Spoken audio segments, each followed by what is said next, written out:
Start చేద్దాం. ఇప్పుడు science కదా! జనరల్ సైన్స్ మనం స్టార్ట్ చేస్తున్నాం. జనరల్ సైన్స్‌లో ఏముంటాయంటే బయాలజీ, ఫిజిక్స్, కెమిస్ట్రీ. రైల్వేస్‌కి సైన్స్ అనేది చాలా ఇంపార్టెంట్. గ్రూప్ డీలో 25 మార్క్స్ ఇదే ఉంటుంది. సెక్షన్ కంట్రోలర్ ఏమి లేదు కానీ ఎన్టీపీసీలో కూడా మ్యాక్సిమం కవర్ చేస్తుంటుంది. కనీసం 10 మార్కులన్నా కవర్ చేస్తుంది ఎన్టీపీసీ కానీ గ్రాడ్యుయేట్, అండర్ గ్రాడ్యుయేట్లో. అదే గ్రేడ్ 3 అని ఉంటాయి. దాంట్లో 40 మార్క్సే సైన్సే ఉంటుంది. 40 మార్క్స్ మొత్తం సైన్సే ఉంటుంది. సో బయాలజీ, ఫిజిక్స్, కెమిస్ట్రీ అనేవి మనకి చాలా ఇంపార్టెంట్. ఒక్కొక్క చాప్టర్ ఇదొక చాప్టర్, అసలు ఇదొకటి కాన్సెప్ట్, ఇదొక కాన్సెప్ట్, ఇదొక కాన్సెప్ట్. బయాలజీ డిస్కస్ చేద్దాం, దాని తర్వాత ఫిజిక్స్, దాని తర్వాత కెమిస్ట్రీ. ఓకే, సరే. First biology. బయాలజీ అంటే ఏంటి అసలు? బయో అంటే లైఫ్, లజీ అంటే స్టడీ. అంటే బతికున్న దేని గురించి అయినా మనం డిస్కస్ చేస్తామంటే it's comes under biology. Biology అంటే అది బతికున్న వాటి గురించి నేర్చుకోవడం. అదే ఏదైనా సరే, ఒక ప్లాంటా, యానిమలా, మైక్రో ఆర్గానిజమా, సెల్సా, ఇలాంటివన్నీ ఉంటాయి. సరే, ఈ బయాలజీ ఎవడు కనిపెట్టాడురా అంటే అరిస్టాటిల్. పేర్లు గుర్తుపెట్టుకోవాలి. అరిస్టాటిల్ అంటాం. ఈ అరిస్టాటిల్ అనే ఆయన ఏమంటాం? ఫాదర్ ఆఫ్ బయాలజీ అంటారు. Father of biology. ఇంకా కొన్ని ఉంటాయి. బాటనీ, జియాలజీ అంటే జువాలజీ ఉంటాయి. సో బాటనీ అంటే ఏంటి? Study of plants. జియాలజీ అంటే ఏంటి? Study of animals. అవన్నీ కలిపి మనం మొత్తం ఈ బయాలజీ కింద తీసేస్తూ ఉంటాం. ఫాదర్ ఆఫ్ బాటనీ ఎవరు? హిపోక్రటీస్. ఫాదర్ ఆఫ్ జియాలజీ అరిస్టాటిలే వస్తాడు. ఇంకోటి ఉంది medicine, Theophrastus. Father of medicine ఎవరు? Theophrastus. Father of botany Hippocrates. Father of geology Aristotle. Father of biology Aristotle. Biology, geology. Bio అంటే లైఫ్, జూ అంటే యానిమల్స్ది. యానిమల్స్ అంటే ఏంటి? ప్రాణం ఉన్నాయేగా. కాబట్టి వీళ్ళిద్దరూ ఒకటి, అట్లా గుర్తుపెట్టుకోవాలి. బయాలజీకి అరిస్టాటిలే, జియాలజీకి అరిస్టాటిలే. ఫాదర్ ఆఫ్ జియాలజీ అని అడుగుతాడు, Aristotle. Father of botany Hippocrates. Father of medicine Theophrastus. ఈ ఫస్ట్ అసలు ఈ బాటనీ అంటే ఏంటో చూద్దాం. ఈ బాటనీ అంటే ఏంటి? Study of plants and it products. అంటే ఒక చెట్లు అంటే ఒక మొక్క ఎలా ఎదిగిద్ది, ఎలా చనిపోద్ది, దాంట్లో ఉన్న న్యూట్రియంట్స్ ఎలా ఫామ్ అవుతూ ఉంటాయి, ఎలా ట్రావెల్ అవుతూ ఉంటాయి అనేది ఈ బాటనీ మనకి చెప్పుద్ది. జువాలజీ అంటే ఏంటి? జువాలజీ ఎలా ఎదిగిద్ది, ఎలా రిప్రొడక్షన్ చేసిద్ది, ఎలా దాని జాతిని ఇంక్రీజ్ చేసుకునిద్ది, ఏమైనా చేంజెస్ వస్తాయా, అది తినే ఫుడ్ లోపలికి ఎలా వెళ్ళిద్ది, ఏమైనా చేంజెస్ ఉంటాయా, హార్మోన్స్ ఉంటాయా, అది ఈ జువాలజీ. సో ఫస్ట్ మనం ఈ బయాలజీలో మనకు ఉపయోగపడే టాపిక్స్ ఏంటో చూద్దాం. ఫస్ట్ మనం ఏం చూద్దామంటే సెల్. మన బుక్లో ఉన్న ఫస్ట్ చాప్టర్ సెల్ అంటే ఏంటంటే బేసిక్ యూనిట్ ఆఫ్ లైఫ్.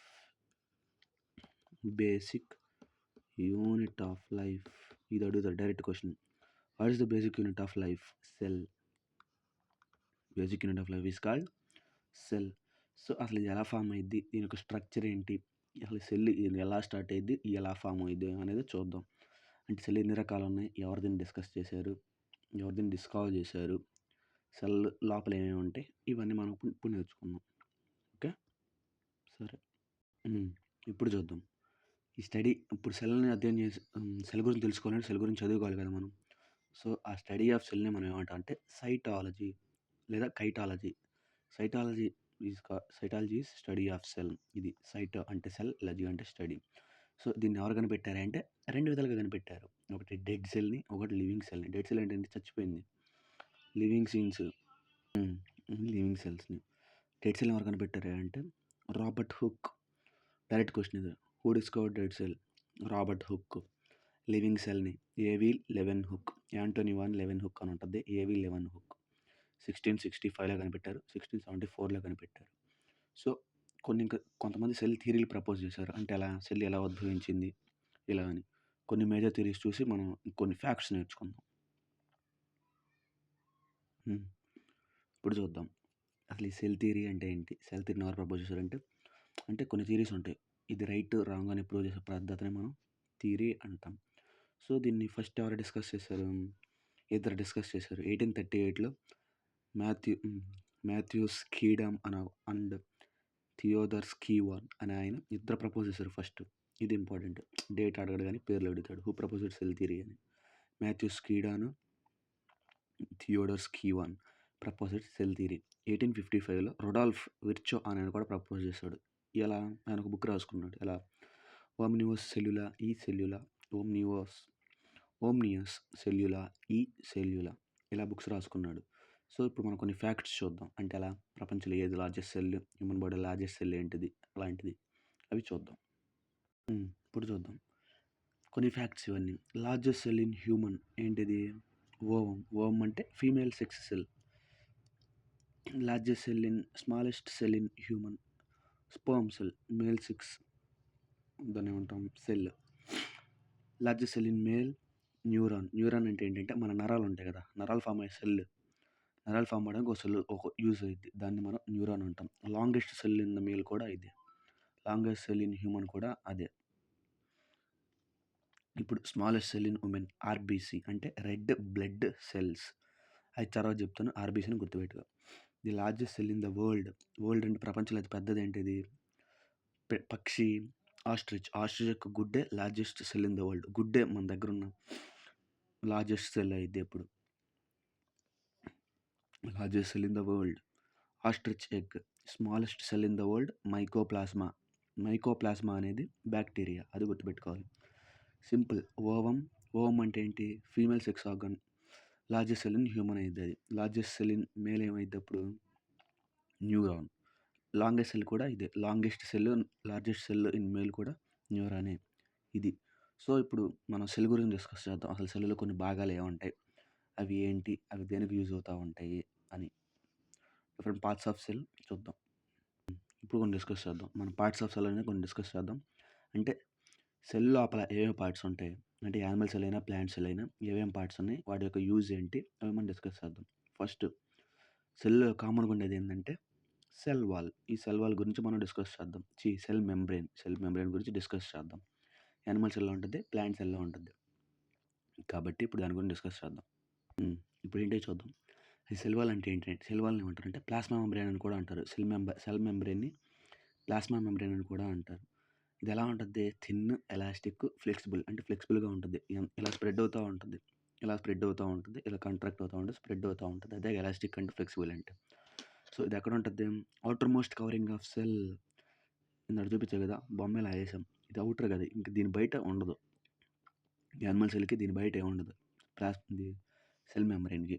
అదే ప్లాంట్ సెల్ కనుకో సెల్ వాల్ ఉంటుంది, అంటే ఇలా. ఇంకా దాని చుట్టూ గట్టి రీజియన్ ఉంటుంది, దాన్ని మనం సెల్ వాల్ అంటాం. దేంట్లో? Plant cell. అది వస్తుంది, నేను తర్వాత చెప్తాను. సో, ఈ సెల్ మెంబ్రెయిన్ యొక్క ఫంక్షన్స్ ఏంటయ్యా అంటే అవి చూద్దాం. ఇప్పుడు చూద్దాం ఈ ఫంక్షన్స్. దీని యొక్క ఫంక్షన్స్ ఏంటంటే, it act as protective layer or barrier like a body guard. అంటే ఎలా?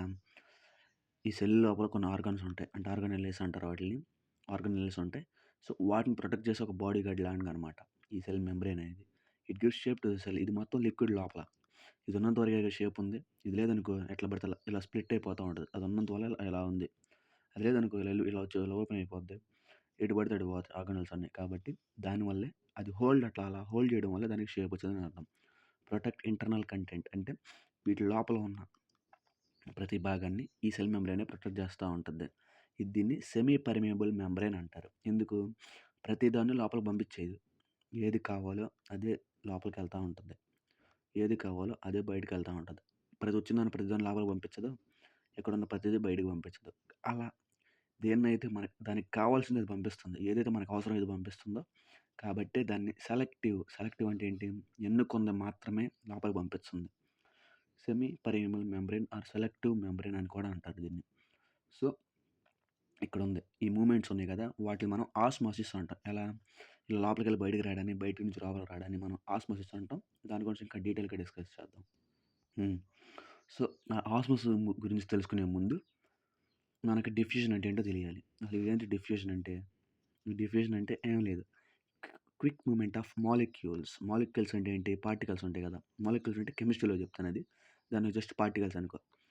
Molecules from higher concentration to lower concentration అంటే ఇక్కడ 100 ఉన్నాయి అనుకున్నాం అనుకో. ఇక్కడ 10 ఉన్నాయి. ఇప్పుడు డిఫ్యూజన్ అంటే ఏంటో చెప్పు? Higher concentration to lower concentration ఎలా మూవ్ అవుతాయి? దీంట్లో ఉన్న పార్టికల్స్ ఇక్కడికి వస్తా ఉంటాయి. దీంట్లో ఉన్న పార్టికల్స్ ఇక్కడికి వస్తా ఉంటాయి. ఎందుకు ఇక్కడ హయ్యర్ ఉన్నాయి కదా! 100 ఉన్నాయి. ఇక్కడ 20 ఉన్నాయి. అక్కడ డిఫ్యూజన్ జరగాలి. డిఫ్యూజన్ జరిగిందని చెప్పడానికి ఎగ్జాంపుల్ ఏంటంటే ఇక్కడ ఉన్నాయి ఇక్కడికి మూవ్ అయినాయి. అది డిఫ్యూజన్ అంటే. Quick movement of molecules or particles from higher concentration to lower concentration. Concentration అంటే ఏం లేదు, ఎక్కువ ఉండడం. హయ్యర్ కాన్సంట్రేషన్ అంటే ఎక్కువ కంటెంట్ ఉందని, ఎక్కువ నెంబర్ ఆఫ్ పార్టికల్స్ ఉన్నాయని అర్థం. లోయర్ కాన్సంట్రేషన్ అంటే తక్కువ నెంబర్ ఆఫ్ పార్టికల్స్ ఉన్నాయని అర్థం. ఇది డిఫ్యూజన్ అంటే. డిఫ్యూజన్ దేంట్లో ఎక్కువ ఉండిద్దయ్యా అంటే గ్యాసెస్‌లో. ఎందుకు స్పేస్ ఆ తర్వాత చెప్తా. గ్యాసెస్‌లో ఎక్కువ ఉండిద్ది. దాని తర్వాత లిక్విడ్స్‌లో ఉండిద్ది. దాని తర్వాత సాలిడ్స్‌లో ఉండిద్ది. ఇది మొత్తం చెప్పాలంటే కెమిస్ట్రీ చెప్తా. కెమిస్ట్రీలో ఉంటది. ఇప్పుడు గుర్తుపెట్టుకో. డిఫ్యూజన్ ఎక్కువ దేంట్లో జరిగిద్దయ్యా అంటే గ్యాసెస్‌లో. దాని తర్వాత లిక్విడ్స్‌లో. దాని తర్వాత సాలిడ్స్‌లో. ఇది డిఫ్యూజన్ అంటే. ఇప్పుడు ఆస్మోసిస్ అంటే ఏంటో చూద్దాం. హ్మ్. ఇప్పుడు చూద్దాం ఈ ఆస్మోసిస్ అంటే ఏంటి. Movement of water from higher concentration to lower concentration through semi permeable membrane అంటే సపోజ్ ఇక్కడ సెల్ ఉందనుకున్నాం అనుకో. ఇక్కడ ఎక్కువ వాటర్ ఉన్నాయి. ఈ వాటర్‌కి లోపలికి వెళ్ళాలంటే ఈ సెల్ మెంబ్రేన్ దాటాలి కదా! ఏమని చెప్పాను? ఇది సెమీ పర్మియబుల్ మెంబ్రేన్. ఏదైతే కావాలో అదే లోపలికి పంపించిద్ది. బాడీ బయట వాటర్ ఎక్కువ ఉంటది. అంటే సెల్ బాడీ లోపల భాగమే. సెల్ బయట వాటర్ ఎక్కువ ఉంటది.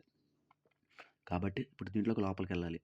Hire concentration to lower concentration through semi permeable membrane. ఈ మెంబ్రేన్ గుండా లోపలికెళ్ళే ప్రాసెస్‌ని మనం ఆస్మాసిస్ అంటాం. ఆస్మాసిస్ దేనికి ఎక్కువ ఏది మూవ్‌మెంట్ అయిద్ది ఆస్మాసిస్‌లో? వాటర్. ఇది వాటర్. బాడీ లోపల ఆస్మాసిస్ అది. ఒకవేళ సపోజ్ ఎక్స్టర్నల్‌గా అప్లికేషన్స్ ఏంటయ్యా అంటే అగరబత్తి స్మెల్. అగరబత్తి స్మెల్ ఉంది. అగరబత్తి వెలిగించావు. ఎక్కడ బాగా మూవ్ అయిద్ది?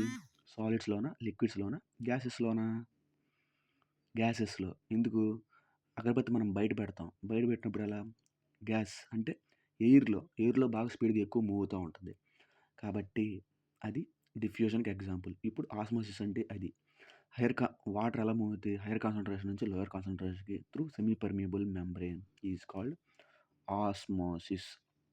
సో, ఆస్మోసిస్‌లో ఎన్ని రకాలున్నాయంటే 2 రకాలున్నాయి. ఇవి మన బుక్‌లో ఇవ్వలా. నేను చెప్తున్నా నాకు తెలిసింది. ఎండోస్మోసిస్, ఎక్సోస్మోసిస్. ఎండో అంటే ఏంటి?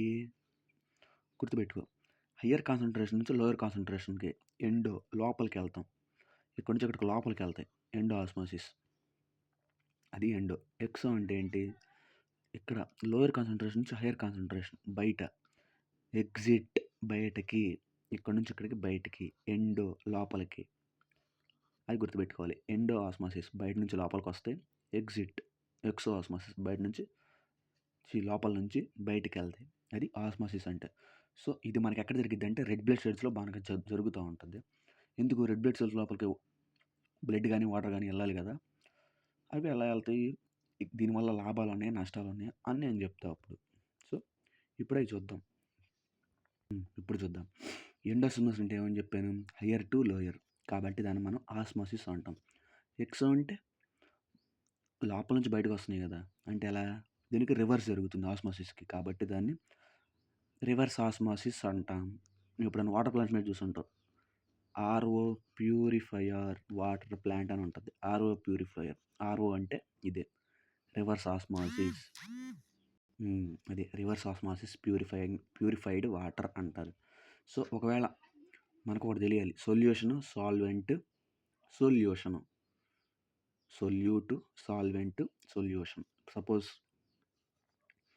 నా దగ్గర ఒక గ్లాస్ బాటిల్ ఉంది. గ్లాస్ బాటిల్‌లో ఏంటి వాటర్ పోసా. వాటర్ పోసి దాంట్లో ఉప్పేసా. కాసేపటికి ఏమైద్ది? కరిగిపోయిద్ది కదా! ఇక్కడ ఇప్పుడు ఈ వాటర్ ప్లస్ సాల్ట్‌ని ఏమంటామంటే మనం సొల్యూషన్ అంటాం. ఈ వాటర్ ప్లస్ సాల్ట్‌ని సొల్యూషన్ అంటాం. మరి దీంట్లో సాల్వెంట్ ఏదయ్యా అంటే కరిగించుకునేది. అంటే ఉప్పు, వాటర్‌లో ఏది కరిగించుకునేది? వాటర్. అదే కదా కరిగించుకునేది. కరగబడేది ఏంటిది? సాల్ట్. అంతే అర్థం. ఇప్పుడు సాల్ట్‌ని మనం సొల్యూట్ అంటాము. ఈ వాటర్‌ని మనం సాల్వెంట్ అంటాం. అది అర్థమైందా? ఆ రెండిటిని కలిపి సొల్యూషన్ అంటాం. వాటర్ ప్లస్ సాల్ట్‌నేమో సొల్యూషన్ అంటాం. సాల్ట్‌నేమో అదే కరుగుతుంది కదా లోపల. కరిగేది సొల్యూట్. సాల్ట్ కరుగుతుంది కాబట్టి సాల్ట్ సొల్యూట్. ఇప్పుడు దేంట్లో కరుగుతుంది? వాటర్‌లో. దాన్నే మనం సాల్వెంట్ అంటాం. వాటర్ అనేది యూనివర్సల్ సాల్వెంట్ అంటాం. ఎందుకు? మాక్సిమం దాంట్లో ఏదేసినా కరిగిపోద్ది. ఓకే. అది ఈ సొల్యూట్, సాల్వెంట్ అంటే. ఇప్పుడు అది చూద్దాం. ఇప్పుడు అసలు ఈ సొల్యూట్, సాల్వెంట్. ఇప్పుడు గనక మనం వాటర్ ప్లస్ ఇప్పుడు ఇక్కడ చూడు. ఈ వాటర్ తీసుకున్నాం. సాల్వెంట్ అంటే దేనిలో కరుగుతుందో అది సాల్వెంట్. అంటే వాటర్. సొల్యూట్ ఏదైతే కరిగిద్దో అంటే సాల్ట్. ఈ 2 కలిపితే ఏమొచ్చింది? సాల్ట్ వాటర్ వచ్చింది. అదే సొల్యూషన్. ఇది. ఇప్పుడు మనం ఒక సొల్యూషన్‌లో వేస్తే ఒక సొల్యూషన్ ఉంది. ఒక సొల్యూషన్‌లో మనం ఆర్బీసీని గాని అది రెడ్ బ్లడ్ సెల్స్ వేస్తే ఏమవుద్దో మనం చూద్దాం. ఓకే. ఇప్పుడు చూద్దాం. సో, మనం ఏదైనా సొల్యూషన్‌లో 3 రకాల సొల్యూషన్స్ మనకుంటాయి. 3 రకాల సొల్యూషన్స్ ఏంటి? 3 రకాల సాల్వెంట్స్ కొన్ని ఉంటాయి. Isotonic solution. ఐసోటోనిక్ సొల్యూషన్‌లో ఏముంటాయంటే ఐసో అంటే ఇక్కడ సేమ్ అంటే సొల్యూటు, సాల్వెంట్ సేమ్‌గా ఉంటాయి. కాబట్టి మనం దేంట్లో ఏం వేసినా దాంట్లో వేసామనుకో ఏం జరగదు. అంటే ఎలా 10 కేజీలు ఉప్పు, 10 లీటర్ వాటర్ వేసాం. 10 లీటర్ల వాటర్. 2 సేమ్ ఉన్నాయి కదా! సో, దాంట్లో వేసిన వాటికి ఏం జరగవు. ఒకవేళ రివర్స్ అంటే ఇప్పుడు అది ఐసోటోనిక్ సొల్యూషన్. అంటే ఇప్పుడు హైపోటోనిక్ సొల్యూషన్ అంటే చూద్దాం. ఇప్పుడు చూద్దాం. హైపోటోనిక్ సొల్యూషన్ ఏంటంటే సాల్వెంట్ ఎక్కువ ఉండడం. అంటే 10 కేజీల వాటర్‌లో 2 కేజీలు మాత్రమే ఉప్పు వేసామనుకో ఏది ఎక్కువ ఉంది? సాల్వెంట్. వాటర్ ఎక్కువ ఉంది. సొల్యూట్ తక్కువ ఉంది. అలా ఉన్నప్పుడు ఏం చేస్తామంటే దాంట్లో ఏదైనా వస్తువు వేసామనుకో సపోజ్ మన దగ్గర ఉన్న రెడ్ బ్లడ్ సెల్స్ మన బాడీలో ఉన్న ఆర్బీసీలు వేసామనుకో అది ఎన్లార్జ్ అయ్యిద్ది. బాగా పెరిగిద్ది. స్వెల్ అయ్యిద్ది. ఉబ్బిపోయిద్ది. ఇది ప్రాసెస్. ఇది కన్ఫర్మ్‌గా గుర్తుపెట్టుకోవాలి. హైపోటోనిక్ సొల్యూషన్‌లో ఆర్బీసీ వేస్తే ఏమైద్ది? స్వెల్ అయ్యిద్ది. ఎందుకు? దీంట్లో ఉన్న వాటర్ అన్నీ దీంట్లో ఈ వాటర్ అన్నీ దీని లోపలికి మూవ్ అవుతాయి. బయట హైయర్ ఉంది. లోపల లోయర్ ఉంది. కాబట్టి వాటర్ బాగా లోపలికి వెళ్ళిపోయి ఇది ఉబ్బిపోయి పేలిపోద్ది దెబ్బకి. పేలిపోద్ది. ఎందుకు? సెమీ పర్మియబుల్ మెంబ్రేన్ కదా! ఇదంత గట్టిగా ఉండదు. అదే ప్లాంట్స్‌లో అనుకో అసలు పగలదు. ఎందుకు? బయట సెల్ వాల్ ఉంటుంది. అందుకే చెట్లు మనకంటే చాలా స్ట్రాంగ్‌గా ఉంటాయి. చెట్టుని నరకాలంటే గొడ్డలి కావాలి. మనిషిని నరకాలంటే చిన్న కత్తి చాలు కదా! అలా. అందుకు. ఎందుకంటే ఏందయ్యా అంటే రీజన్ స్ట్రాంగ్‌గా ఉండేది. మనకి దానికి ఒకటే తేడా. సెల్‌లో దానికి సెల్ వాల్ ఉంటది. మనకు ఉండదు. కాబట్టి ఇది లోపలికి వాటర్ వెళ్తున్న కొద్దీ హైయర్ కాన్సంట్రేషన్ నుంచి లోయర్ కాన్సంట్రేషన్‌కి వెళ్ళేటప్పుడు ఆస్మోసిస్ జరుగుతుంది. ఆస్మోసిస్ ఎక్కువ జరగటం వల్ల ఇది ఉబ్బిపోద్ది. ఉబ్బిపోయి పేలిపోద్ది. అది హైప్ ఇస్తున్నాం అంటారు కదా! హైప్ అంటే ఎక్కువ వాటర్ లోపలికి వెళ్ళడం వల్ల పేలిపోద్ది. కాబట్టి దీన్ని హైపోటోనిక్ సొల్యూషన్ అంటాం. ఎందుకు? సాల్వెంట్ ఎక్కువ ఉంది. ఆ సాల్వెంట్ వాటర్ ఎక్కువ ఉన్నాయి కదా! వాటర్ ఎక్కువ ఉంటే ఏమైంది? అది కన్ఫర్మ్‌గా లోపలికి వెళ్ళాలి. సెమీ పర్మియబుల్ మెంబ్రేన్ ఎక్కువ దాన్ని అబ్జర్వ్ చేసుకుంటుంది. ఎంత కావాలో అంత తీసుకోదు. అది తీసుకుంటానే ఉంటుంది. అవసరం కదా! అందుకని అట్లా తీసుకుంటా ఉంటుంది. సో, ఇది హైపోటోనిక్ సొల్యూషన్. ఇప్పుడు హైపర్‌టోనిక్ సొల్యూషన్ చూద్దాం. నీకు 2 టర్మ్స్ తెలియాలి. అవి చెప్తా. Hypertonic solution. హైపర్‌టోనిక్ అంటే ఇందాడింది హైపోటోనిక్‌లో సాల్వెంట్ ఎక్కువ ఉంది. అంటే నీళ్ళు ఎక్కువ ఉన్నాయి. కాబట్టి నీళ్ళు ఎక్కువ ఉన్నాయనుకో సపోజ్ 2 బౌల్‌లు ఉన్నాయి. 2 బౌల్స్‌లో దీంట్లో వాటర్ ఎక్కువ ఉన్నాయి. దీంట్లో సాల్ట్ తక్కువ ఉంది. దానికి రివర్స్. దీంట్లో సాల్ట్ ఎక్కువ ఉంది. దీంట్లో 20 చెంచాల సాల్ట్ ఉందనుకో దీంట్లో 20 చెంచాల సాల్ట్ ఉంది ఇక్కడ. కానీ 10 చెంచాలే నీళ్ళు ఉన్నాయి. ఇక్కడదేంటి సొల్యూట్ ఎక్కువ ఉందా? సాల్వెంట్ ఎక్కువ ఉందా? సొల్యూట్ ఎక్కువ ఉంది. సొల్యూట్ పార్టికల్ ఎక్కువ ఉందనుకో దాన్ని మనం కాన్సంట్రేటెడ్ అంటాం. వాటర్ కంటెంట్ ఎక్కువ ఉందనుకో ఒక సొల్యూషన్‌లో దాన్ని మనం డైల్యూట్ అంటాం. అది గుర్తుపెట్టుకోవాలి. డైల్యూట్ అంటే ఏంటి? ఎక్కువ వాటర్ కలిపారని. కాన్సంట్రేటెడ్ అంటే ఏంటి? ఎక్కువ వాటర్ కాకుండా ఎక్కువ వేస్తారు కదా! ఇప్పుడు ఎగ్జాంపుల్ ఇది ఉందనుకో సపోజ్ మనం ఊళ్ళో ఏదైనా ప్లేస్‌కెళ్ళినప్పుడు బాదం పాలు తాగాలనిపించింది అనుకున్నాం అనుకో. ఏదైనా ప్లేస్‌కెళ్ళి బాదం పాలు తాగాలనిపించింది. మనకే 2 రకాలు ఉంటాయి. ఎలా? ఒకడేమో వాటర్ దిట్టంగా మోస్తాడు. పాలలో వాటర్ కలిపేస్తాడు. వాటర్ కలిపేసి పొడేసి మొత్తం దిట్టంగా కట్టేస్తూ ఉంటాడు. పైన జీడిపప్పులు చల్లుతూ ఉంటాడు. అది తాగినా మనకు తాగినట్టు అనిపించదు. ఎందుకు? దీంట్లో వాటర్ కంటెంట్ ఎక్కువుంది. వాటర్ కంటెంట్ ఎక్కువుంది. అసలైంది పొడి కంటెంట్, పాల కంటెంట్ చాలా తక్కువుంది. నీళ్ళు ఎక్కువున్నాయి ఇక్కడ.